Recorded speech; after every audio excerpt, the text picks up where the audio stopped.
अनंग त्रयोदशी की बहुत बहुत बधाई हो। ये मेरे महादेव की वो त्रयोदशी है। इस त्रयोदशी पर आज सोम प्रदोष भी है।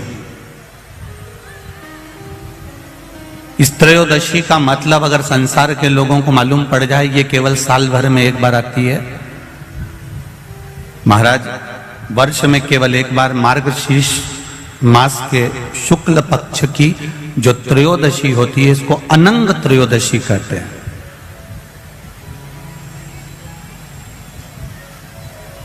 इस त्रयोदशी का महत्व,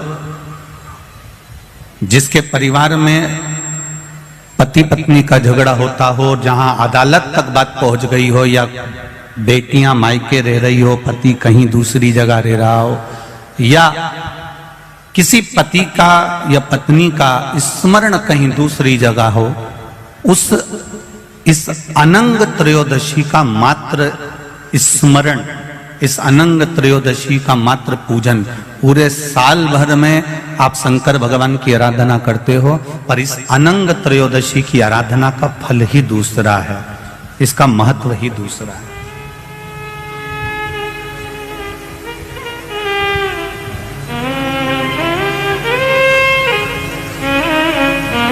अनंग त्रयोदशी, जिस दिन केवल भगवान शंकर के शिवलिंग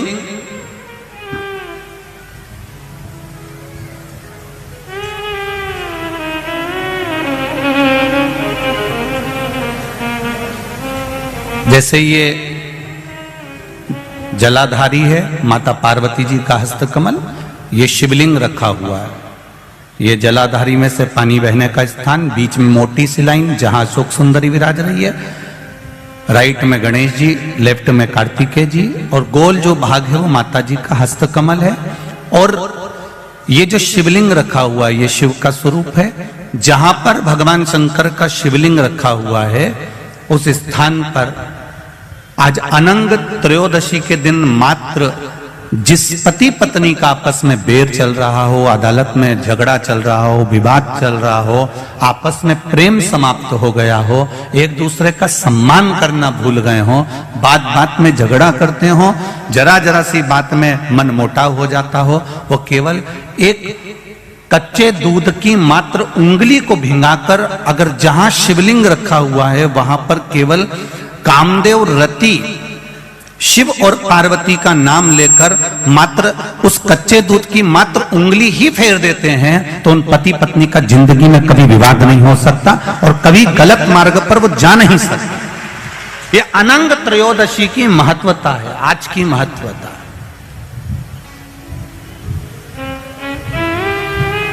केवल साल भर में एक दिन होता है जिस दिन भगवान अपने साड़ू भाई के साथ पूजाते हैं। केवल साल भर में एक दिन होता है जिस दिन महादेव कामदेव के साथ पूजाते हैं। केवल साल भर में एक दिन होता है अनंग त्रयोदशी का दिन, जिस दिन भगवान शंकर ने कामदेव को भस्म करा था और उसको अनंग कर दिया था। राष्ट्रवासियों को तो बड़ा प्रसन्नता का विषय है कि आपको अनंग त्रयोदशी के साथ में आज सोम प्रदोष का भी आनंद प्राप्त हुआ है। ये शिव की कृपा है, ये उसकी उदारता, ये उसकी करुणा। अनंग त्रयोदशी,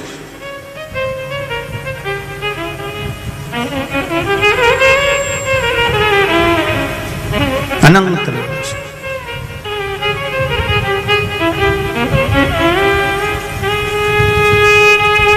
आज के दिन जो 35 साल के हो गए, 30 साल से ऊपर के हो गए, 42 साल के हो गए और जिनका विवाह नहीं हुआ है, वो बेलपत्री की मध्य पत्ती पर केवल कच्चा दूध लगाकर ही भगवान शंकर को समर्पित कर देते हैं, तो अगली जो अनंग त्रयोदशी आती है उससे पहले उसका मंगल विवाह हो जाता है। इतना महत्व है अनंग त्रयोदशी है कि सोमवार की अगर प्रदोष पड़ती है, बहुत ध्यान से सुनना महाराज, सोमवार की प्रदोष पड़ती है तो शंकर भगवान कैलाश पर निवास करते हैं। मंगलवार की प्रदोष पड़ती है तो शिव काशी में निवास करते हैं। बुधवार की प्रदोष पड़ती है तो शिव रजत भवन में निवास करते हैं। गुरुवार की प्रदोष पड़ती है तो शिव गंगा के स्थल पर निवास करते हैं। शुक्रवार की अगर प्रदोष पड़ती है तो शिव नीलकंठ पर विराजमान होते हैं। शनिवार की अगर प्रदोष पड़ती है तो शिव शमी के वृक्ष के नीचे रहते हैं। और रविवार की जब प्रदोष पड़ती है तो शिव बेलपत्र के पेड़ के नीचे निवास करते हैं। महाराज, ये एकादशी शंकर से कह रही है कि आपका स्थान ये नहीं कि आप कैलाश पर मिले, उस वार को, उस तिथि के दिन, उस अनुकूल।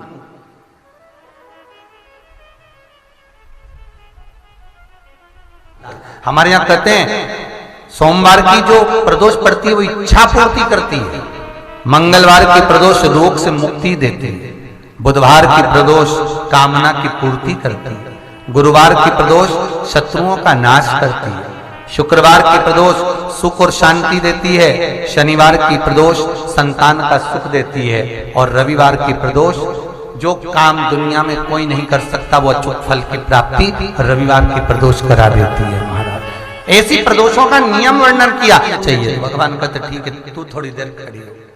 एकादशी सम्मुख खड़ी हुई, पार्वती जी ने जिस अंगुष्ठ का जल पीने के लिए लिया था हाथ में, बस पीने ही वाली थी, शंकर भगवान ने वही हाथ में जल लेकर एकादशी के हाथ में उसको देकर कहा, ले, ये मेरे द्वारा निर्मित एक व्रत है जिसे त्रयोदशी के दिन तूने मांगा है, मैं तुझे देता हूं। आज इस व्रत का फल मैं तुझे प्रदान करता हूं। अब तू जिस जीवात्मा को लेकर जाएगी उसका पाप प्रबल नहीं होगा। किसी स्त्री, पुरुष, बालक, बुजुर्ग जो भी होगा जिसने प्रदोष का व्रत करा होगा, वो जीवात्मा को तू किसी फल की कामना से नहीं, स्वतः ही लेकर चली जाए, उसमें कोई कामना नहीं है। बन सके जीवन में 11 प्रदोष या 26 प्रदोष करने के बाद आप उसका उद्यापन कर विराम भी दे सकते। पर जीवन में एक बार प्रदोष का व्रत मौका मिले, जिस कामना से, जिस दिन का भाव आपके मन में आए कि मुझे रोग से मुक्ति पाना है तो ये प्रदोष मुझे करना है, मैं रोग मुक्ति के लिए, हम मंगल, जो भी आपके मन में आ रहा है, संतान प्राप्ति के लिए शनिचरी प्रदोष, आप उसका स्मरण करें। फिर लिखा शिव महापुराण में, बड़ा सुंदर लिखा वेदव्यास जी ने, मान लो आप प्रदोष का व्रत नहीं कर सकते, आप अगर व्रत नहीं कर सकते तो प्रदोष के दिन, प्रदोष काल में शाम का समय सूर्यास्त का कुछ पल, कुछ घड़ी के पहले से लेकर बाद तक का प्रदोष काल के अंतर्गत आप शंकर जी के मंदिर में जाकर 1 लोटा पानी, 5 बेलपत्र भी अगर समर्पित करते हैं तो संपूर्ण प्रदोष का फल आपके भाग्य में प्रबल हो जाए। शिव महापुराण में इसका कई लोग सर्च कर रहे हैं। प्रदोष का व्रत है, प्रदोष के व्रत में आज मान लो मंगलवार का प्रदोष है, मान लो सोमवार का प्रदोष है, मान लो गुरुवार का प्रदोष है, तो प्रदोष में मैं क्या खाऊं, आज के व्रत में क्या खाया जाए। लोग नेट पर सर्च करते हैं, लोग गूगल पर सर्च करते हैं, किताबों में ढूंढते हैं, पोथी पुराणों में ढूंढते हैं, क्या खाया जाए।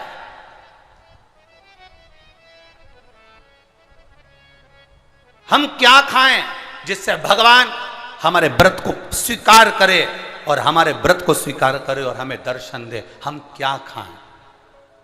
हमारा तो केवल इतना सा निवेदन है, किसी भोले व्यक्ति का, किसी गरीब व्यक्ति का धन मत खाओ, प्लाट मत खाओ, उसका पैसा मत खाओ।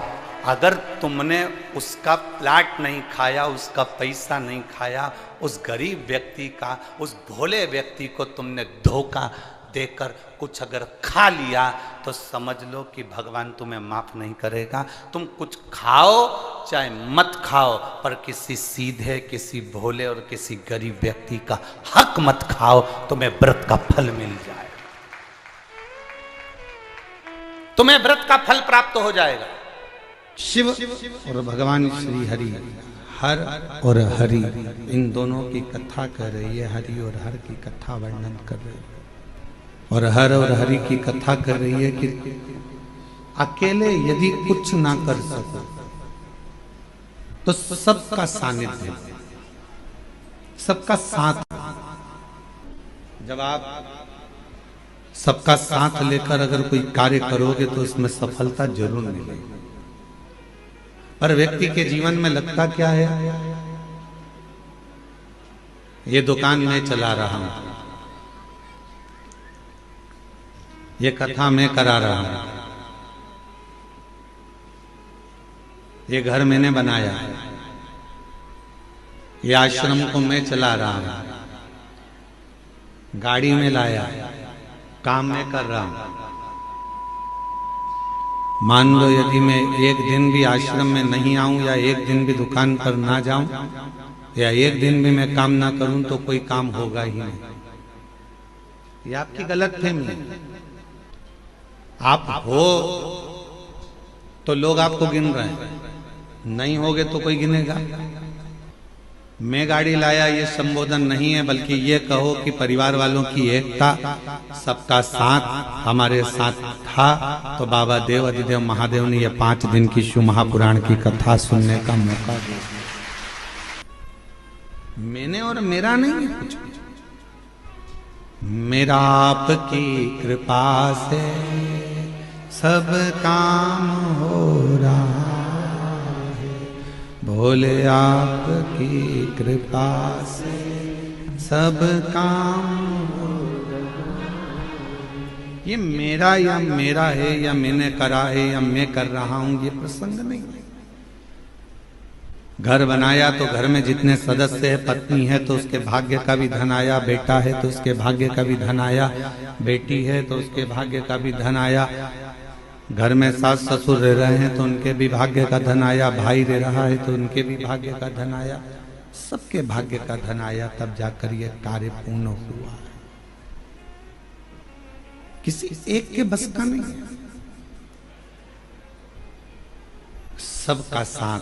वो एक लाइन दी है आजकल केंद्र से, सबका साथ सबका विकास। सब एकजुट होकर चलेंगे तो विकास अपने आप हो जाएगा।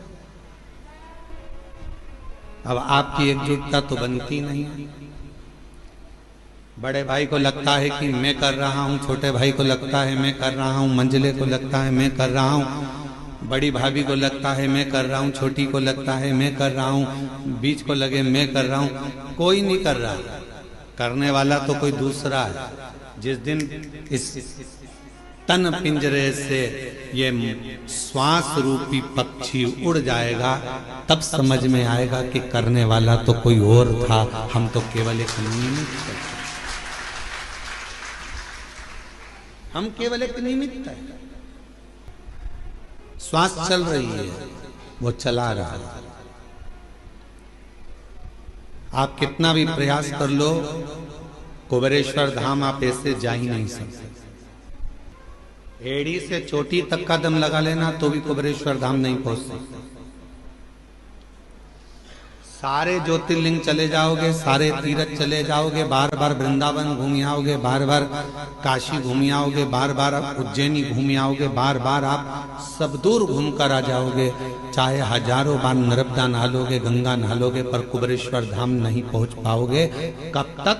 जब तक मेरा कुबेर भंडारी तुमको इशारा ना कर दे, तब तक तुम कुबेरेश्वर धाम पहुंच ही नहीं सकते। आप अयोध्या हो आओगे, काशी हो आओगे, प्रयाग हो आओगे, गंगा नहा आओगे, हरिद्वार होकर आ जाओगे, आप दुनिया के सारे तीर्थ होकर आ जाओगे, उज्जैनी भी बारंबार चले जाओगे, ओमकारेश्वर भी बारंबार चले जाओगे, पर सीहोर कुबेरेश्वर बाबा के धाम में तो बाबा जब तुम सब दूर होकर आ जाओ, उसके बाद भी तब तक सीहोर नहीं पहुंच सकते, कुबेरेश्वर धाम नहीं पहुंच सकते, जब तक मेरा शिव कृपा ना कर। क्यों? क्योंकि यहाँ जो आएगा, कुबेरेश्वर धाम जो आएगा, तो भगवान शंकर को उसकी झोली 3 महीने में भरना ही पड़ेगी। इसलिए सोच कर बुला, इसलिए वो पहले समझता है, बुलाने से पहले विचार करेगा, इसको देना होगा तो बुलाएगा, नहीं तो बुलाएगा नहीं, बाहर की बाहर निकाल देगा, चलो जाओ यहाँ से, आते आते रोक देगा, आने ही नहीं देगा। जिसकी झोली खुशियों से भरना है, उसी को बाबा इस धाम में पांव रखने देता है, वरना रखने। इससे एक निवेदन करूं आप सबसे, अगर यदि आप लोग अपनाएंगे तो कहना उत्तमता है, नहीं तो व्यर्थ बोलना और व्यर्थ बात को रखना ये तो श्रेष्ठता नहीं है। कर सकते हो क्या आप लोग जो हम बोलने जा रहे हैं? किसी के घर अब शादियों का सीजन चालू होगा और शादियों के सीजन में शादी जब होती है बड़े बड़े गार्डन में, बड़े बड़े गार्डन हैं, होटल हैं, धर्मशाला हैं, जहां विवाह होता है, जहां से लोग एंट्री करते हैं, अंदर प्रवेश करते हैं, वहीं पर अंदर आने की जगह पर भगवान की मूर्ति आजकल गार्डन वाले फिट कर देते हैं। बोलो सही है कि गलत है? आप पान खाते हुए जा रहे हो, खाना खाकर जा रहे हो, भोजन कर कर जा रहे हो, शादी में प्रवेश कर रहे हो, नाच रहे हो, कोई मदिरा पिया हुआ है, बाराती किसको मालूम कौन कैसा है, कोई ड्रिंक कर रहा हुआ है, मदिरा पिया हुआ है, कोई गलत भक्षण कर रहा है, किसी ने गलत काम कर दिया, कोई गलत विचार से गलत व्यवहार से आया हुआ है, और दरवाजे पर तुमने भगवान गणेश जी को बिठा दिया, दरवाजे पर तुमने वेंकटेश भगवान को बिठा दिया, दरवाजे पर तुमने श्री जी बाबा को बिठा दिया, दरवाजे पर तुमने ठाकुर जी को बिठा दिया, दरवाजे पर कृष्ण की मूर्ति रख दी, दरवाजे पर तुमने शिव जी की मूर्ति रख दी, दरवाजे पर तुमने भगवान की मूर्ति रख दी। नहीं, एक नियम बनाओ, आज से कथा सुनने वाले एक नियम बना लो, किसी की शादी में जाओ और दरवाजे पर अगर किसी भगवान की मूर्ति प्लास्टिक की या पीओपी की किसी की भी मूर्ति रखी देखो, तो तुम जो लिफाफा दो ना, उस लिफाफे के ऊपर एक लाइन लिख कर दो कि भगवान की जगह अपने बाप को बिठा देते, परमात्मा को दरवाजे पर तुम्हारी अगवानी करने के लिए बिठाया। यह सनातन धर्म है, यह हिंदू धर्म है, यह श्रेष्ठता नहीं है। हम अपने पिताजी को अंदर सोफे पर बिठाते हैं, हम अपने दादाजी को सोफे पर बिठाते हैं, हम अपने बुजुर्गों को अंदर घर में बिठाते हैं, आदर करने के लिए अंदर बिठा, और भगवान को तुमने दरवाजे पर लाकर बिठा दिया। कहीं गणेश जी रख दिए, कहीं किसी ने ये वाले देवता रख दिए, किसी ने वो वाले देवता रख दिए। किसी भी देवता को शादी की एंट्री में, शादी के प्रवेश में दरवाजे पर नहीं होना चाहिए। ना जाने कैसे कैसे लोग आते हैं, वहीं पान खाते, थूकते, वहीं दारू पीते, मदिरा पीते, निकल कर जाते, और हमारे देवता उनकी अगवानी करके लिए खड़े हैं। ये कौन सा नहीं, ये ठीक नहीं, गला पकड़ रहा है, ये श्रेष्ठता नहीं है, ये ठीक नहीं। दरवाजे पर कोई देवता नहीं होना चाहिए। लिख दो लिफाफे के अंदर, अंकल जी हम आपकी शादी में आए थे, बेटे की शादी आपने करी, पर हमको अच्छा नहीं लगा, आपने भगवान को दरवाजे पर द्वारपाल बनाकर बिठा दिया, ये हमको ठीक नहीं लगा। जब 25-50 लिफाफों पर ये लिखा रहेगा, तो अगली बार शादी करने वाला सबसे पहले कान पकड़ेगा और भगवान की मूर्ति को दरवाजे पर अगवानी करने के लिए द्वारपाल बनाकर नहीं बिठाएगा। हम सुधरेंगे, जम के बोलो, हम सुधरेंगे, युग सुधरेगा। पहले सुधरना हमें अपन को पड़ेगा। एक नियम, शादियां चालू होगी, 11 के दिन देव उठ जाएंगे, विवाह चालू हो जाएंगे। आप सब जितने आस्था चैनल पर कथा सुन रहे हो, जितने फेसबुक यूट्यूब पर कथा सुन रहे हो, जितने पंडाल में बैठकर कथा सुन रहे हो, बिना संकोच के कोई टेंशन मत लेना कि कोई क्या कहेगा। आग लगे बस्ती में, अपन रहो मस्ती में, क्या किसको रोइए, चादर तान के सोइए। तो अपने को टेंशन लेना नहीं, टेंशन दे के चलो पर लेके मत चलो। अपने को टेंशन नहीं लेना। लिफाफे पे लिख दो सबसे बड़े अक्षर में, आपके घर पर हम आए थे, शादी में होटल में आए, घर पर आए, दरवाजे के बीच में, इधर से लोग निकल रहा है, इधर से लोग निकल रहा है, बीच में तुमने गणेश जी को रख दिया, ये अच्छी बात नहीं। शंकर जी को रख दिया, अच्छी बात नहीं। अयोध्या के राम जी को रख दिया, अच्छी बात नहीं। कृष्ण जी को रख दिया, बाकी बिहारी को रख दिया, ये अच्छी बात नहीं। ये हमें अच्छा नहीं लगा। लिख दो साहब, हमें अच्छा नहीं लगा। ये मूर्ति दरवाजे पर नहीं। अगर रखना ही है तो तुम्हारा दूल्हा दुल्हन का जो स्टेज बने, उस स्टेज के पीछे तुम भगवान को रखो तो तुम्हें आशीर्वाद प्रदान करेंगे, वर देंगे, दरवाजे पर नहीं। थोड़ा सुधार, और यदि थोड़ा सा भी हम अपनी जिंदगी में सुधार लाएंगे, हम अपने जीवन में थोड़ा सा भी सुधार लाएंगे, हम अपनी जिंदगी में थोड़ा सा भी अगर सुधार लेकर आएंगे, तो ये निश्चित है कि हमारा प्रदेश, हमारा देश सुधरेगा जरूर, थोड़ा सा